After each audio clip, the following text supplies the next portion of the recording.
here at the Isle Park boat launch ramps. The Niagara River is jammed with ice from shore to shore all the way to Grand Island.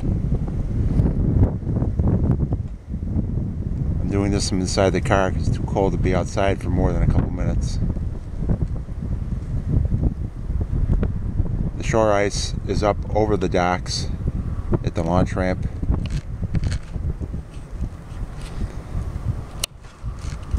But current is pushing the ice down the center. Grand Island, although not far away, barely discernible through the haze.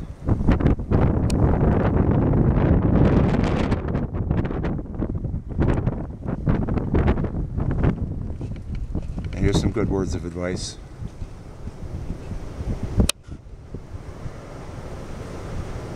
Stay warm.